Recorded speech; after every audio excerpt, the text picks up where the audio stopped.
Bonjour à tous, et soyez bienvenus dans ce charmant théâtre Comédie Odéon pour cette journée d'information consacrée à la santé organisée par le groupe Progrès. Je suis Vincent Roquen, journaliste au Progrès, et j'aurai le plaisir d'animer toute cette journée d'information. Je tiens d'abord à remercier donc nos partenaires qui nous permettent justement de vivre cette journée. Donc l'Agence régionale de santé Auvergne-Rhône-Alpes, le Centre Léon Bérard, les HCL, Sanofi, Biomérieux, le Centre hospitalier Saint-Joseph-Saint-Luc, AG2R La Mondiale et Navaillès, ainsi que Sanofi. Alors j'espère que vous êtes tous bien installés, parce que vous allez pouvoir assister à 6 conférences et 3 tables rondes qui permettront de faire le point sur de nombreux sujets. Parler de la santé, tout le monde sait faire. Nous le faisons chaque jour, dans la rue, à la maison, au travail ou sur les réseaux sociaux. On a même vu pendant l'épidémie de Covid que la France comptait pas moins de 65 millions de médecins, tous prêts à donner un avis sur ce virus. Plus sérieusement, la santé, c'est d'abord une affaire de compétences et de bonnes relations entre le médecin et son patient. C'est pourquoi nous avons la chance d'accueillir aujourd'hui des professionnels de la santé passionnés et passionnants, non seulement compétents, mais tous très enthousiastes à l'idée de décrypter pour vous certaines pathologies et nous expliquer leur domaine de recherche pour le bien de leurs patients. À l'image, par exemple, de cette brillante équipe qui a réussi une première mondiale en janvier 2021. Il s'agit de la double greffe de bras à l'hôpital Édouard Herriot. Nous l'accueillerons tout à l'heure. Un mot sur l'organisation de ces rencontres. Chacune de ces interventions dureront entre 20 et 40 minutes selon les thèmes abordés. Et nous suivrons donc à chaque fois un temps de questions-réponses entre vous, le public, et les experts présents sur scène d'une quinzaine de minutes environ. Mais pour le moment, nous avons tous rendez-vous avec 2 femmes médecins. Elles vont nous parler des HPV, les papillomavirus humains. Mesdames, je vous invite à me rejoindre.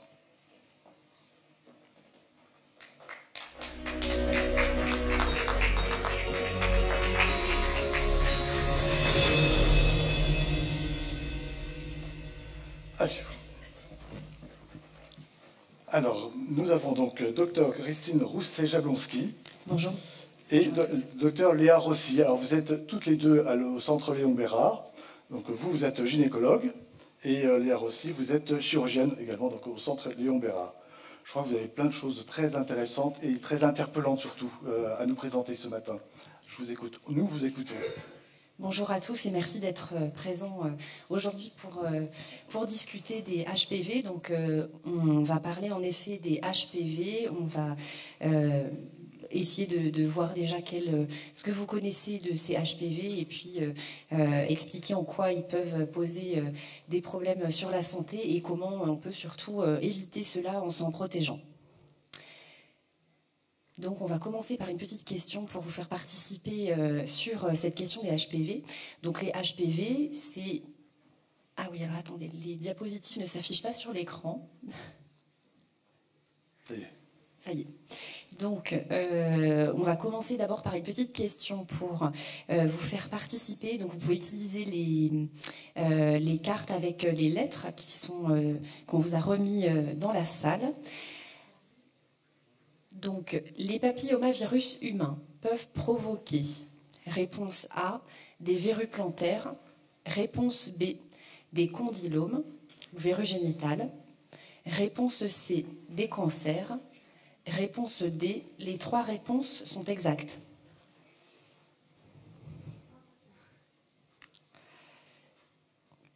Alors, donc, merci pour vos participations.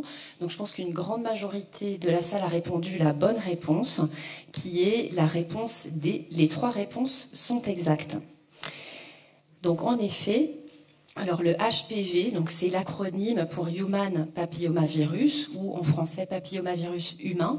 Donc, c'est un virus que l'on retrouve dans l'espèce humaine, et c'est en fait une super famille de virus. C'est-à-dire qu'il n'y a pas un HPV, mais il y a une super famille d'environ 200 virus, 200 HPV, et chaque sous-famille, chaque sous-type de HPV peut provoquer différents types de maladies. Donc, on a notamment des HPV cutanés, donc qui sont au niveau de la peau, qui peuvent provoquer des verrues dermatologiques classiques ou des verrues plantaires qui donc ne concernent pas directement la présentation d'aujourd'hui. Nous, on va s'intéresser plutôt aux HPV muqueux. Et donc, au sein de ces HPV muqueux, on a aussi différents types.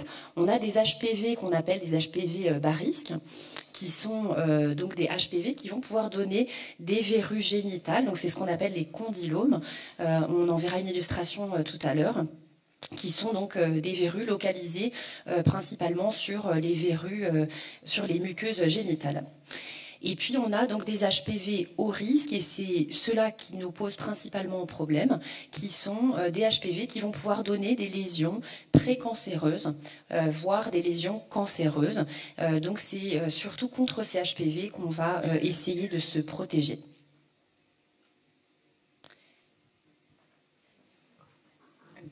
Alors, c'est l'infection à HPV, c'est une infection qui est fréquente. Ça fait partie des infections sexuellement transmissibles. Et en termes de fréquence, c'est la première infection sexuellement transmissible virale. Donc, il y a d'autres virus qu'on peut, qui font partie des IST, mais les HPV sont vraiment les plus fréquentes. Et 80% des hommes et des femmes vont être exposés au HPV muqueux au moins une fois dans leur vie. Donc c'est vraiment une infection qui est très répandue, très fréquente, notamment dans les premières années après les premières relations sexuelles, et qui le plus souvent, heureusement, est une infection transitoire. Donc c'est ce qu'on voit sur le petit dessin à droite.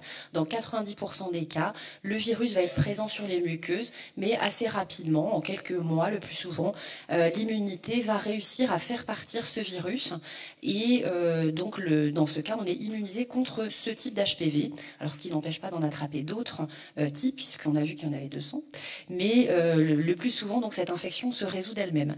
Quand elle persiste, donc dans 10% des cas, c'est là où elle va pouvoir entraîner des lésions, donc les verrues génitales, ou pour les HPV haut risque, des lésions précancéreuses qui peuvent évoluer, enfin qui peuvent régresser ou évoluer, et si elles évoluent, c'est là où elles peuvent finalement, après un certain nombre d'années, évoluer vers des lésions cancéreuses, mais c'est un processus qui prend un certain nombre d'années, puisqu'en général, entre l'infection HPV et le développement d'un cancer, il y a plus de 10 ans qui s'écoulent.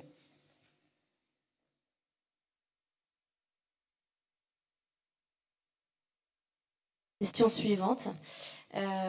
Est-ce que vous savez comment les papillomavirus peuvent se transmettre par des caresses intimes et lors de rapports oraux, ou lors de rapports vaginaux, ou lors de rapports anaux, ou toutes les réponses sont possibles?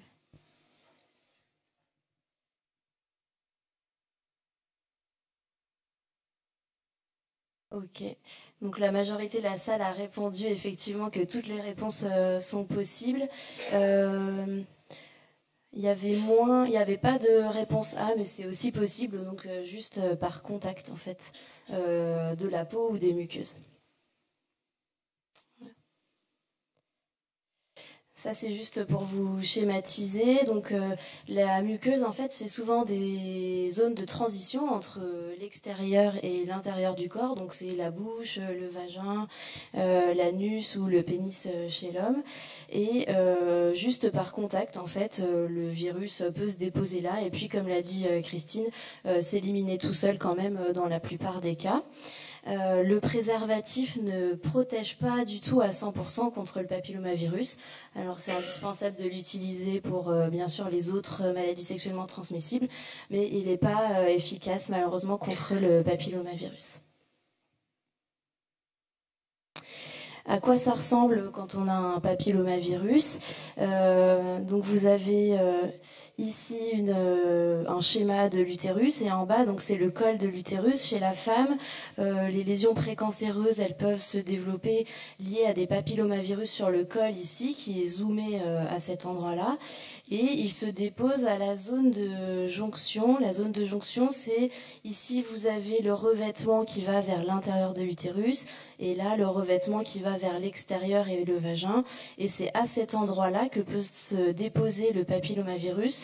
Donc ça ne se voit pas à l'œil nu, même chez le gynécologue. Par contre, on le détecte avec un test HPV ou frottis. On en reparlera un petit peu plus tard. Donc c'est pour ça que c'est important de faire un suivi. Et après, il y a les papillomavirus de type verrue, comme ça, qui peuvent se déposer sur les muqueuses. Et ceux-là, en général, ne donnent pas de cancer.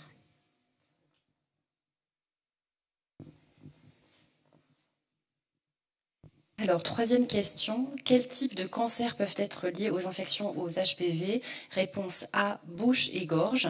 Réponse B, anus. Réponse C, col de l'utérus. Réponse D, toutes les réponses sont exactes.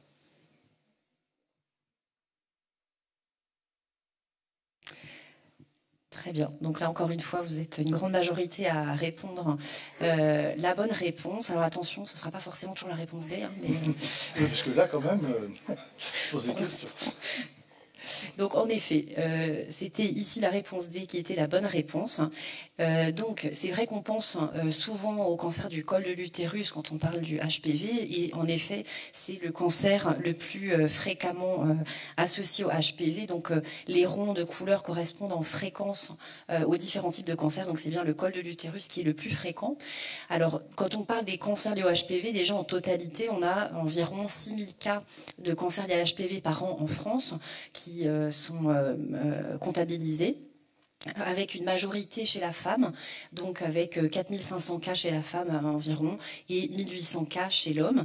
Et cette surreprésentation chez la femme, elle est liée justement à ce cancer du col de l'utérus qui est le plus fréquent. Et ça, c'est lié justement au fait qu'il y ait cette zone de jonction que vous a montré Léa, qui est une zone de fragilité en fait, où l'HPV préférentiellement va pénétrer dans les muqueuses et provoquer donc ces lésions.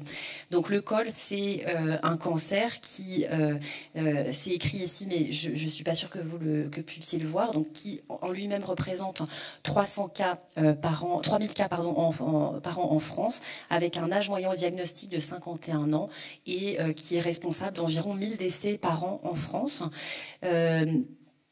Donc c'est pour ce cancer qu'a été mis en place un dépistage, et Léa vous en reparlera tout à l'heure. Et puis donc chez la femme, il va également provoquer par ordre de fréquence les cancers de la vulve, qui sont liés donc exactement au même type d'HPV que pour le col, cancer de l'anus et un peu moins fréquemment cancer du vagin. Et puis le cancer de la gorge et de la bouche. Chez l'homme, par ordre de fréquence, on va avoir préférentiellement le cancer de la gorge, mais également cancer de l'anus, cancer du pénis et cancer de la bouche, puisque là aussi il va y avoir des zones de fragilité et de possible pénétration de l'HPV dans les tissus.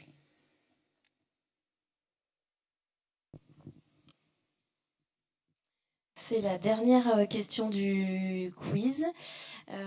À qui s'adresse la vaccination contre l'HPV? Est-ce qu'elle s'adresse à tout le monde à n'importe quel âge? Est-ce qu'elle s'adresse seulement aux jeunes filles ou aux jeunes qui ont commencé leur vie sexuelle, ou aux filles et aux garçons de 11 à 14 ans?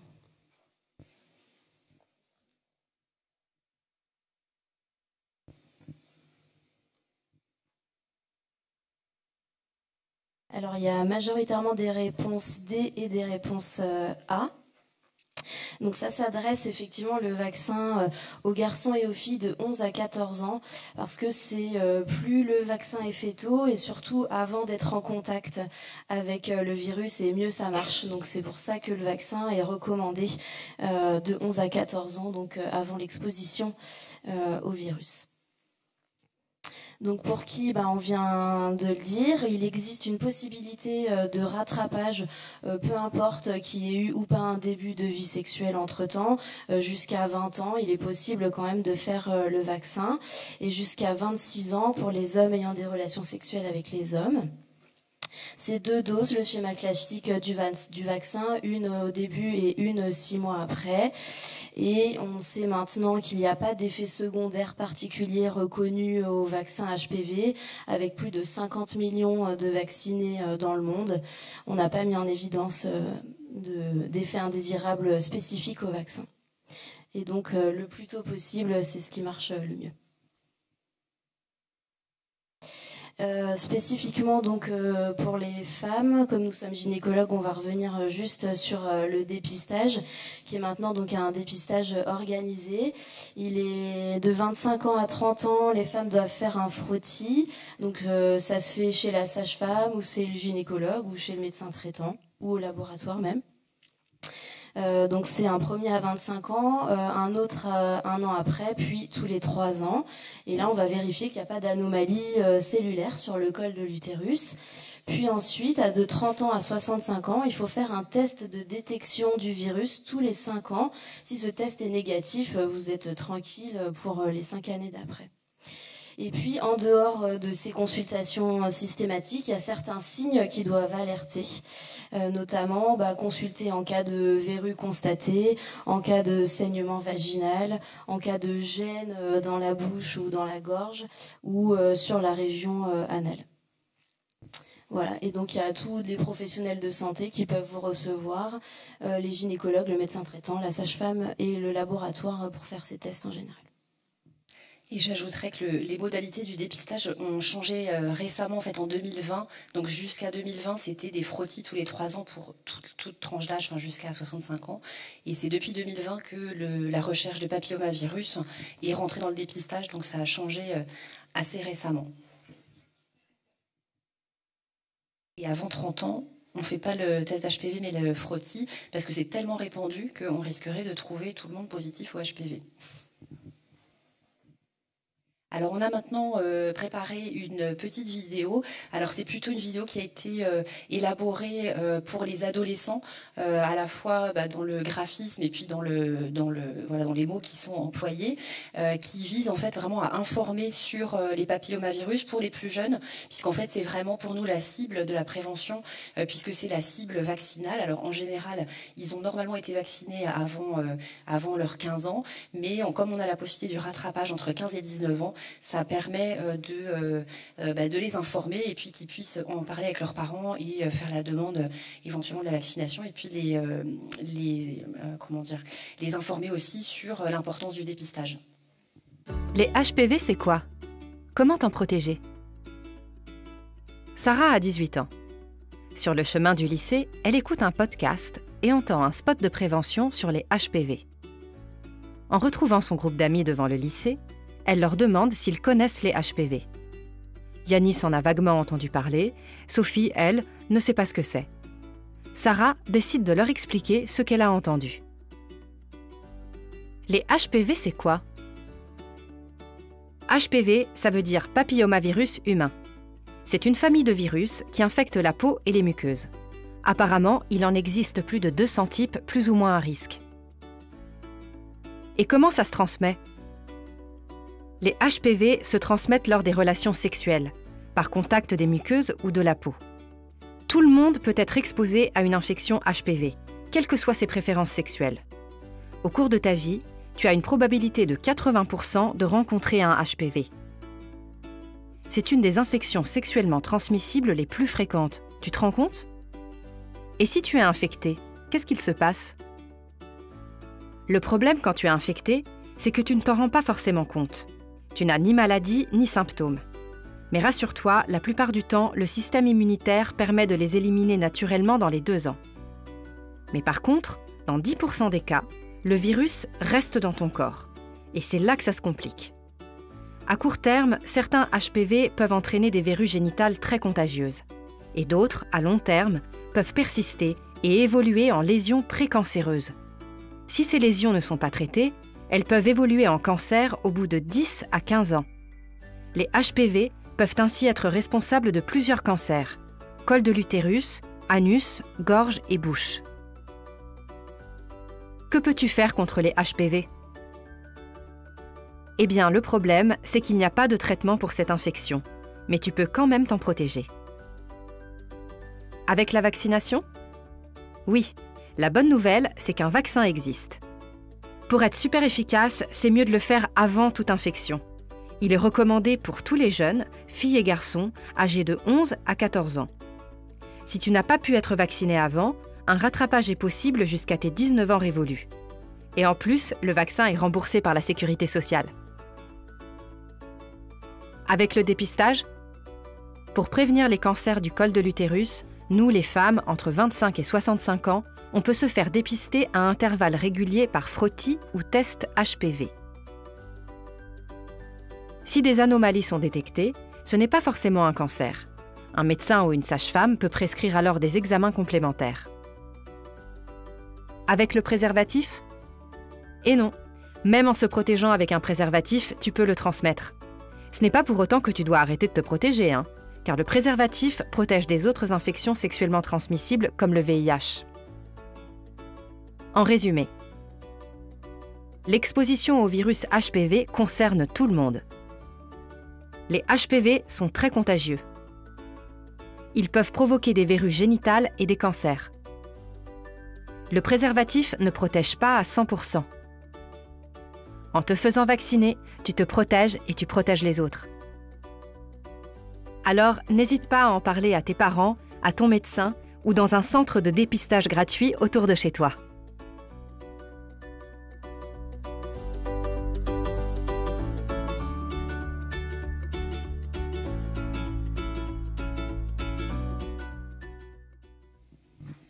Bravo. Vous souhaitez compléter encore ou on passe aux questions? Non, c'est juste, on vous a mis des liens où vous pouvez chercher plein d'informations et il y en a une partie qui vous sont remis sur les plaquettes que vous avez eues à l'entrée si jamais vous avez besoin de chercher d'autres infos sur les papillomavirus. Ouais. Merci pour cette communication efficace. Alors justement, donc maintenant c'est à vous, public, de pouvoir poser des questions. J'insiste bien, poser des questions sur cette maladie. Et voilà, vous avez deux expertes qui sont prêtes à vous répondre.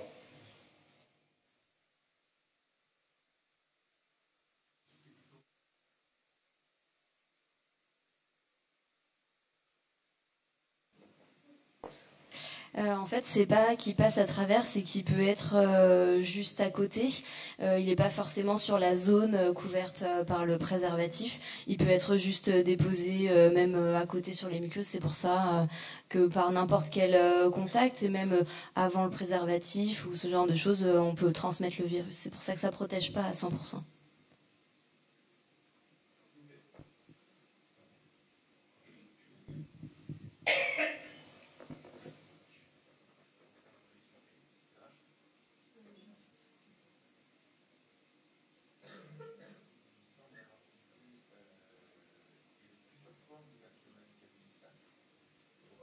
Attendez, on n'entend pas votre... Vous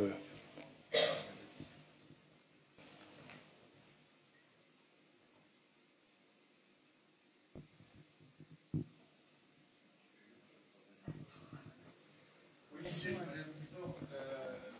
qu'il existait plusieurs formes de papillomavirus. Comment on peut trouver un vaccin qui peut être efficace sur ces plusieurs formes de papillomavirus? Alors en fait, les vaccins qui ont été développés, ils protègent contre les plus fréquents. C'est-à-dire c'est ceux qui sont le plus fréquemment responsables, notamment du cancer du col, donc notamment HPV 16, HPV 18. Et donc maintenant, on a depuis quelques années un vaccin non avalent, donc qui protège contre 9 types différents d'HPV. Donc c'est vrai que ça ne protège pas contre tous les HPV, en effet, mais ça protège vraiment contre les plus fréquemment associés au risque de cancer. Donc les plus fréquents, voilà. Donc le vaccin non-avalent, il protège contre, il me semble qu'il y a 5 HPV à haut risque dans le vaccin et 4 bas risque. Donc il protège aussi en partie contre les verrues génitales et il protège contre les vaccins, les HPV oncogènes les plus fréquents. Donc les plus à risque, en effet. Mais c'est pour ça qu'après une vaccination, il faut quand même continuer à faire le dépistage. Parce que ça ne protège pas contre tous les HPV, mais ça protège contre 85% de ceux qui sont responsables des cancers. Donc, comme l'a dit Léa, il y a sur le schéma vaccinal entre 11 et 14 ans 2 injections. Et ensuite, on est protégé tout au long de sa vie, donc il n'y a pas de rappel ensuite. Et quand on le fait après 14 ans, donc 15, 19 ou jusqu'à 26 ans pour les hommes, c'est 3 injections. sans rappel plus tard, oui. Pourriez-vous nous dire quelques mots sur les traitements des lésions précancéreuses qui surviennent après la contamination, notamment celles du col, de l'utérus, du vagin et de la vulve? Alors, il y a différents stades dans les lésions précancéreuses. Il y a celles qui sont qu'on dit de bas grade. Celles-ci, on peut les surveiller parce que parfois, même les lésions précancéreuses peuvent régresser dans le temps. Et puis, il y en a qui sont un petit peu plus importantes, qu'on doit traiter soit en les brûlant au laser, soit en les enlevant chirurgicalement. Donc, si c'est sur la vulve, on peut enlever certaines zones chirurgicalement. Et sur le col de l'utérus aussi, on peut enlever une petite partie du col en laissant le reste de l'utérus pour enlever la lésion précancéreuse et continuer à surveiller après. Sur le col de l'utérus, ça dépend de l'anatomie et de la morphologie des femmes. Parfois, on peut traiter par ce qu'on appelle une conisation, donc enlever cette petite partie du col 1 fois, 2 fois, 3 fois maximum en général. C'est pas très fréquent qu'il y ait tant de récidives que ça. Ça peut arriver effectivement. Et puis parfois on est obligé d'enlever l'utérus si vraiment ça revient beaucoup.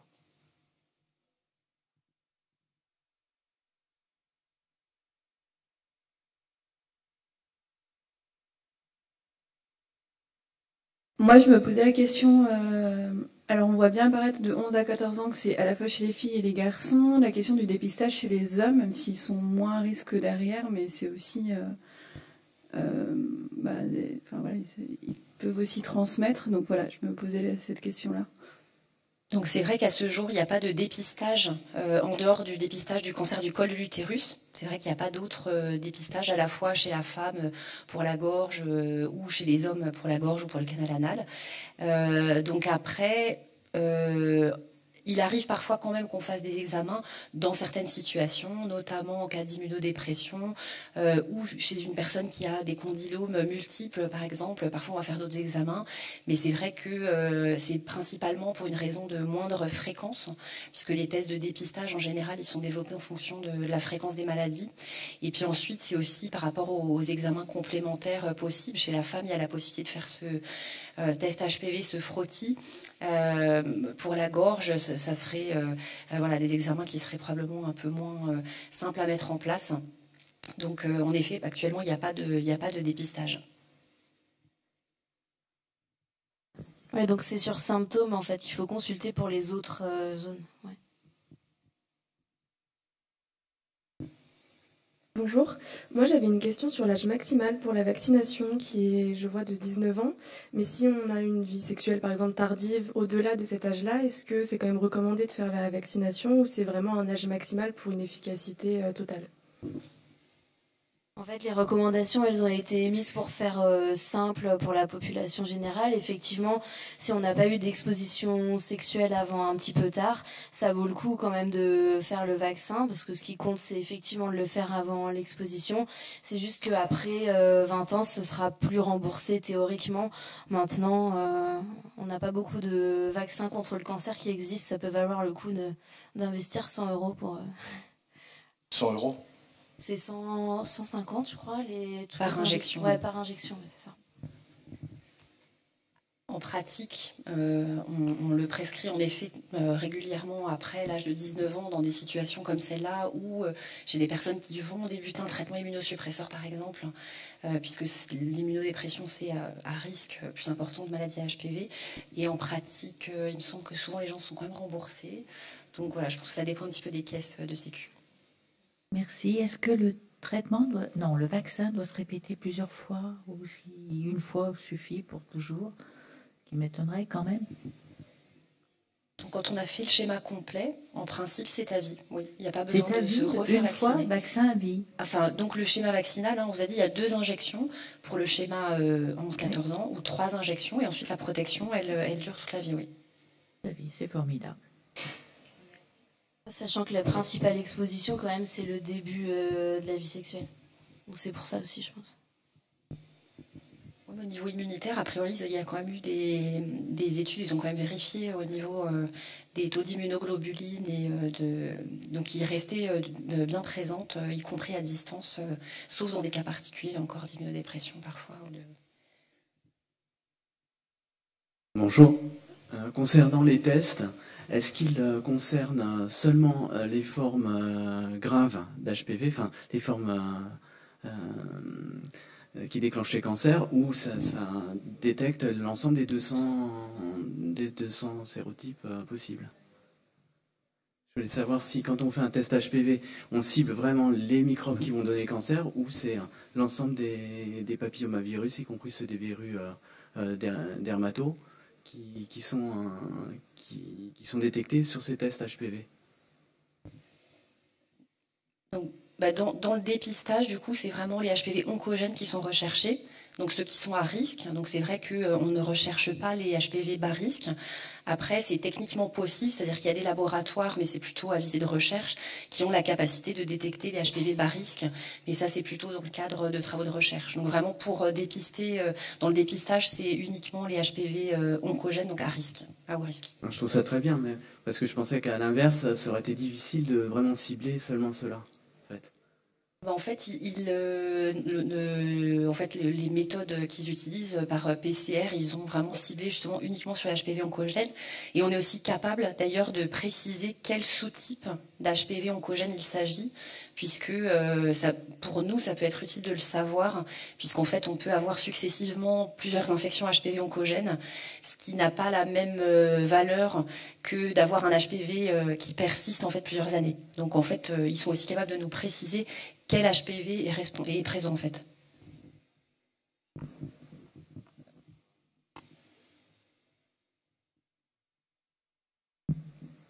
Donc tout à l'heure, vous nous disiez que ça pouvait être manuporté.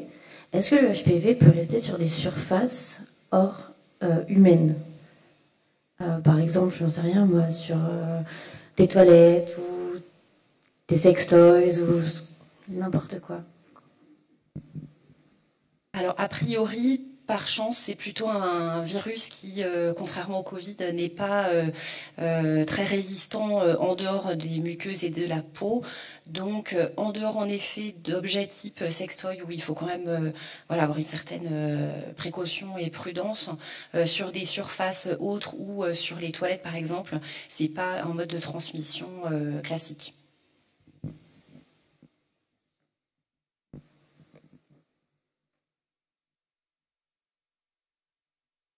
Vous avez parlé de gènes, que si on avait des signes, donc gènes au niveau de la gorge, l'anus, etc., qu'il fallait consulter. Mais quels sont les signes? Est-ce qu'il y a des signes un peu spécifiques, des gènes un peu spécifiques qui font penser au papillomavirus? Il n'y a pas de signe très spécifique, c'est ce qui peut en faire de par la relative rareté par rapport à certaines autres infections, par exemple de bouche, etc. Mais ça peut être la sensation d'avoir quelque chose, un corps étranger ou quelque chose, une difficulté ou une sensation inhabituelle au passage d'aliments dans la gorge ou ce genre de choses, ou une douleur éventuellement, ou un saignement, et ça c'est ou une sensation inhabituelle, mais il n'y a pas vraiment de signe très spécifique. Et au niveau de l'anus c'est pareil. Sur l'anus et la vulve on peut sentir quand même des excroissances, ce qui est plus compliqué dans la gorge. Une dernière question.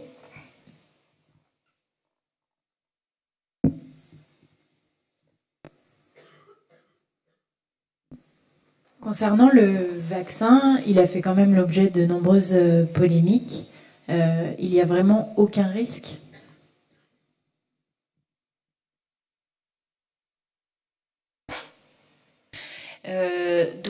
C'est vrai que ça a été beaucoup étudié, puisque c'est sûr que ça fait partie des craintes, évidemment, de la population pour pouvoir se faire vacciner. Et donc, notamment, ce qui a été beaucoup regardé, ce qui était craint, c'était toutes les maladies auto-immunes, type sclérose en plaques, maladie de Guillain-Barré, voilà, comme ce qui est recherché pour les autres types de vaccins. Et donc, il y a des études vraiment à grande échelle, à l'échelle des populations, qui ont confirmé qu'il n'y avait pas d'augmentation des risques de ces maladies. Donc après, c'est vrai qu'il y a quand même des effets secondaires, notamment de douleurs au point d'injection ou de possibles réactions locales. C'est une injection intramusculaire, donc c'est vrai que voilà, il peut y avoir une réaction locale, comme avec tout vaccin, mais il n'y a pas de risque de développer des maladies, notamment immunitaires ou autres, induites par le vaccin. Merci à toutes les deux. Je crois que vous pouvez être chaleureusement applaudis.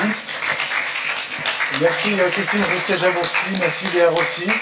Merci à vous. Merci. Je vous laisse rejoindre la salle. Et on va faire une petite pause de 5 minutes. Et ensuite, nous aurons donc une table ronde, cette fois-ci, sur la greffe de bras. Je vous en parlais tout à l'heure, de la prouesse chirurgicale à l'homme réparé. Donc on se donne rendez-vous dans 5 minutes.